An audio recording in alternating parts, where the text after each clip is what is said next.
এই যে এখন গত 2-3 মাস যাবত যে ব্যবসায় মন্দা যাচ্ছে দ্বিপাক্ষিক, সেটা কি শুধু বাংলাদেশকে এফেক্ট করছে? শুধু বাংলাদেশকে এফেক্ট করছে না, এত বড় অর্থনৈতিক দেশ ভারত, তাকেও কিন্তু এফেক্ট করছে। পরিমাণটা হয়তো প্রপোর্শনালি হয়তো অত বেশি না, কিন্তু এফেক্ট কিন্তু করছে। আপনি কলকাতার অর্থনীতি, পশ্চিমবঙ্গের অর্থনীতি যথেষ্ট ক্ষতিগ্রস্ত হচ্ছে এটার কারণে। চিন্তা করতে হবে যে আমরা সামনে আসলেই সার্ককে রিজুমিনেট আবার করা যায় কিনা। ঠিক আছে, খুব বেশি সাফল্য আমরা হয়তো আশা করবো না, কারণ আমরা সামিট লেভেলে যত তাড়াতাড়ি যেতে পেরেছিলাম, এরপরে অগ্রগতি তত বেশি হয়নি, এটা আমরা জানি। আমি এখানে একটাই কথা শুধু উল্লেখ করবো যে আবার পূর্ববর্তী বক্তারা তাদের মতামত দিয়েছেন, অবশ্যই সেগুলি প্রণিধানযোগ্য, কিন্তু আমি খুব একটা পজিটিভ ভাইব পেয়েছি কিন্তু আব্দুল আল মিটু সাহেবের বক্তব্যে। উনি ওই কন্ট্রোভার্সিতে যান না, উনি বলেছেন যে ব্যবসায়িক স্বার্থ, অর্থনৈতিক স্বার্থের কারণেই তো আমরা একসাথে হতে চাই। আমরা চাই যে আমাদের সবারই, বিশেষ করে এটা একটা সবচেয়ে দরিদ্র অঞ্চল পৃথিবীর, অন্যতম দরিদ্র, সবচেয়ে বলবো না, আমি আফ্রিকাতে ছিলাম, দারিদ্র কি আমি সেটা সেখানে আমি সেটা দেখে এসেছি। আমি প্রচুর ভ্রমণ করেছি আফ্রিকাতে, প্রচন্ড চরম দারিদ্র আছে সেখানে এখনো। কিন্তু কতগুলো জিনিস খেয়াল করুন, আন্তর্জাতিক কোনো নির্বাচন যখন হয়, বাদ দিয়ে কাউকে নির্বাচিত করা খুব কঠিন হয়ে যায়, কারণ তাদের মধ্যে যত সমস্যা থাকুক, যত কিছু থাকুক, 50টি দেশ একসাথে ভোট দেয়। আমরা কিন্তু করি না সেটা, এটা আমাদের একটা বিরাট দুর্বলতা। 50টি আফ্রিকান দেশ একদিকে যখন ভোট দেয়, তখন সেদিকে, যে কারণে তারা আফ্রিকার পক্ষে আন্তর্জাতিক সংস্থাগুলোকে কিন্তু অনেক সিদ্ধান্ত নিতে পারে খুব সহজে।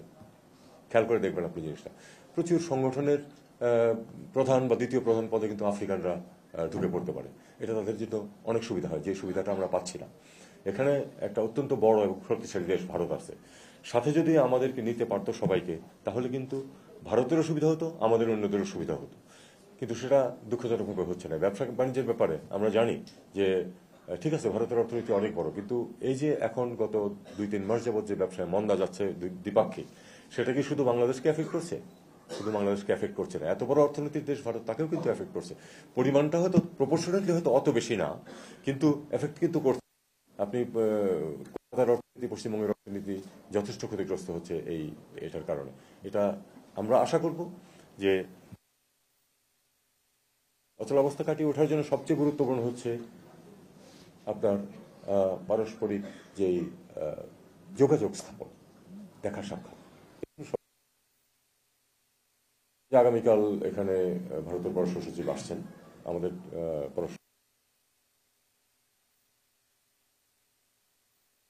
একজন যান ওপাশে, পরের বছর ওপাশ থেকে একজন আসেন পররাষ্ট্র সচিব পর্যায়ে। এটা ফরেন অফিস কনসালটেশন বলা হয় এটাকে, দীর্ঘদিন যাবৎ চলছে, এবং তারই অংশ হিসেবে তিনি আসছেন। আমি আশা করব যে তারা একটা ফলপ্রসূ আলোচনা করবেন। এবং আবার একটা কথা, আমি ভারতের উচ্চ পর্যায়েও যখন আমি বলেছি যে কোনো সমস্যার সমাধান করতে হলে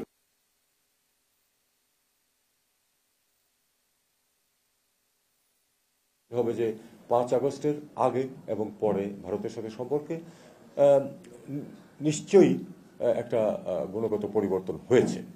এটা মেনে নিয়ে আমাদেরকে চেষ্টা করতে হবে সম্পর্ককে। আমি সেই সূত্রেই কিন্তু আমি প্রপোজ করেছিলাম প্রথমে যে আমাদের যে মেকানিজম আছে ফরেন অ্যাফেয়ার্স কনসালটেশন, আমরা এটা শুরু করি, এবং এটা আমরা শুরু করছি।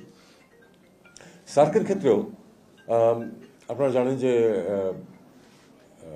অধ্যাপক ইউনুস, প্রফেসর ইউনুস অত্যন্ত পজিটিভ এই ব্যাপারে। উনি চান, সত্যি সত্যি চান যে এই জিনিসটা আবার রিভাইভড হোক এবং আমরা আবার একটা আঞ্চলিকভাবে একটা স্বাভাবিক সম্পর্কে ফিরে যাই।